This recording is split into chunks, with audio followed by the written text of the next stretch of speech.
यहाँ हमारा पड़ोस में गांव है, शायद कटारपाड़ा है, कटारपाड़ा करके नवा टापरा।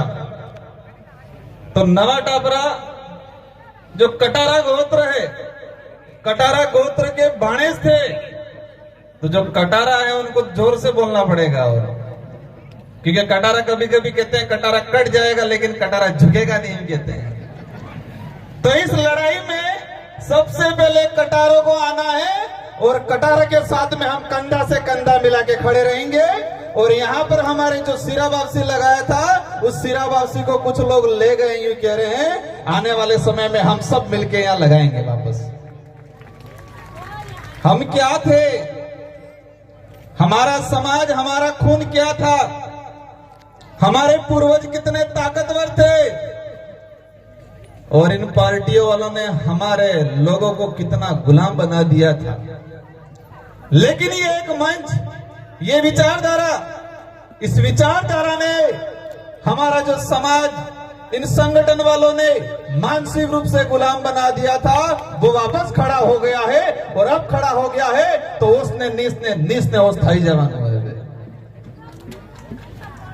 अभी लगभग 12 बजे से कार्यक्रम स्टार्ट है। सभी वक्ताओं को अपना समय निर्धारित करके दिया है।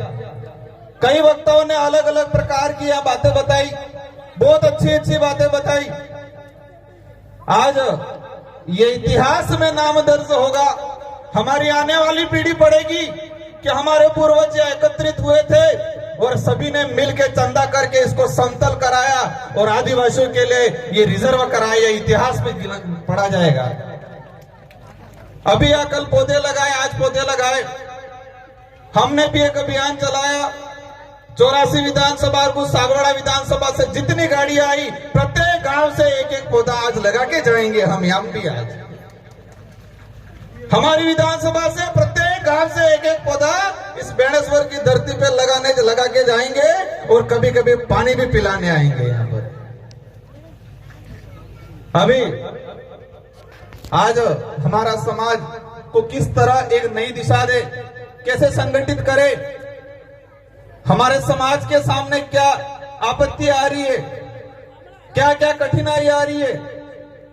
सबसे बड़े कठिनाई पाखंडवाद को लेके हमारे कई वक्ताओं ने अपनी बात रखी। मैं एक छोटी सी बात कहूंगा, एक कहानी के माध्यम से इसको समझाना चाहूंगा। इसको आपको गौर से सुनना है। एक गुजरात के दो बाबे थे, और वो गुजरात के दो बाबे यूपी में एक संध्याकालीन पाठ पूजन करने गए थे। गुजरात के बोधो मत समझना जाना। हाँ, गुजरात के दो बाबे थे, यूपी में पाठ पूजन करने गए, और गुजरात से ट्रेन में गए।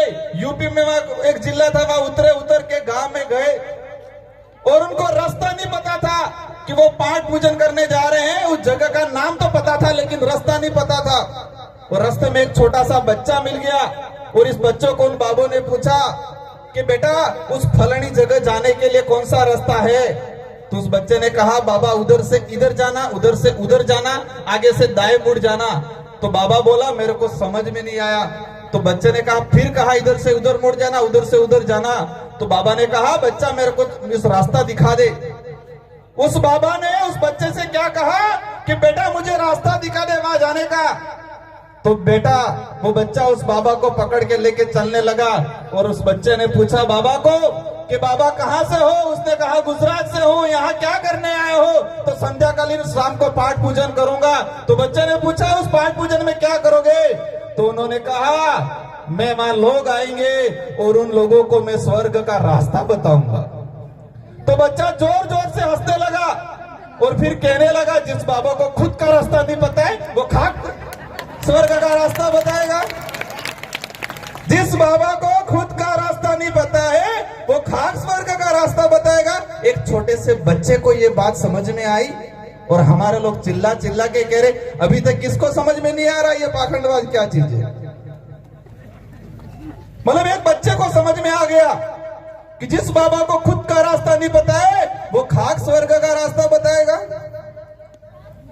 मार तरफ थे કેટલો બસ કામ થઈ ગયું લાગે। आज हमारा समाज कई बातों को लेके देश के अंदर जो स्थिति बन रही है, आदिवासी समाज को लेके पूरे देश में, हम पूर्वी भारत में जाते हैं, इधर दक्षिणी भारत में जाते हैं, सब जगह आदिवासी समाज के साथ अन्याय हो रहा है। सभी राज्यों के अंदर आदिवासी समाज के रिजर्वेशन के साथ अन्याय हो रहा है। कहीं भी आदिवासी समाज के नाम से संगठन बनता है, आदिवासियों की एकता की बात करता है, आदिवासियों के लिए लड़ता है, तो ये लोग क्या कहते हैं? नक्सलवाद हो। आदिवासी की एकता की बात करते ही नक्सलवाद का आरोप लगाते। अभी मैंने 1 तारीख को वो आ रहे हैं, वो बाबे, 2 बाबे नहीं, दूसरे वाले बाबे आ रहे हैं, और आज के बाद से पूरे बिल प्रदेश के अंदर, मध्य प्रदेश, तत्कालीन वर्तमान का मध्य प्रदेश, गुजरात, महाराष्ट्र, राजस्थान के अंदर हमें एक अभियान चलाना है। अगर किसी ने भी नक्सलवाद या वनवासी बोला तो उस पे एट्रोसिटी का मुकदमा दर्ज करवाएंगे, और हम विधानसभा में भी एट्रोसिटी के अंदर यह प्रावधान करवाने की कोशिश करेंगे कि आदिवासियों को नक्सली बोला या वनवासी बोला तो उस पे एट्रोसिटी का मुकदमा दर्ज हो, और देशद्रोही तो बोला तो भी इस पे मुकदमा दर्ज हो। सारे देश को भेज दिया और कहते हैं देशभक्त हैं। उन लोगों ने पूरे देश को भेज दिया और कह रहे हैं कि हम देशभक्त हैं, और देशभक्त, देश के मालिक तो यहां बैठे हैं।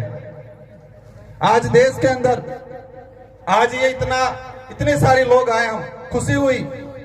हमारा आसपुर के साथी आए, भी जानकारी मिली कि यहाँ गौशाला के लिए बेणका की जमीन को रिजर्व कर दिया। गोपिये के राज में तो गौ तो गाय रोड पे घूम रही है भाई, रोड पे मर रही है हमारी गाय, और ये गाय के नाम से जमीन को रिजर्व कर रहे हैं और आदिवासियों को उजाड़ने का काम कर रहे हैं।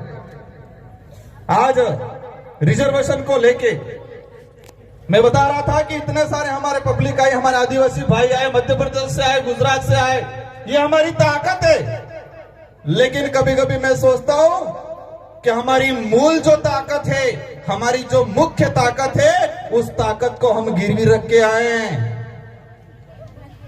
हमारी जो मूल ताकत है, इस लोकतंत्र की मूल ताकत है, उसको हम हर 5 साल के अंदर गिरवी रख लेते। रखा कि नहीं रखा? मूल ताकत क्या है? हमारा मत है, वो मूल ताकत है, और हमारे मत के माध्यम से हमारी बात विधानसभा और लोकसभा में जाती है, और उस ताकत को हम लोकसभा और विधानसभा वोट आता है उस समय हम गिरवी रख देते हैं। वो हमारी मूल ताकत है। लेकिन ये विचारधारा आने वाले समय में पूरे बिल प्रदेश के अंदर इस देश का सच्चा लोकतंत्र क्या है, वो लोकतंत्र स्थापित करने का काम करेगा।